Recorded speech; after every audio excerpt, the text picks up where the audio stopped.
নমস্কার, সবাই কেমন আছো? আশা করছি সবাই খুব ভালো আছো।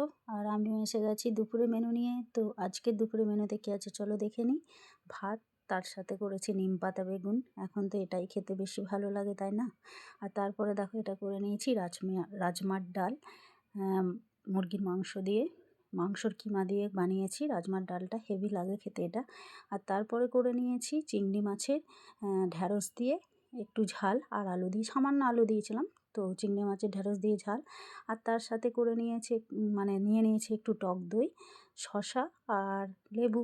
তো আজকের দুপুরে মেনু হচ্ছে ভাত, নিমপাতা বেগুন আর মাংস দিয়ে রাজমার ডাল আর চিংড়ি মাছের ঢ্যাঁড়স দিয়ে ঝাল, আর তার সাথে টক দই আর শসা। তো কেমন লাগলো আজকের দুপুরে মেনুটা?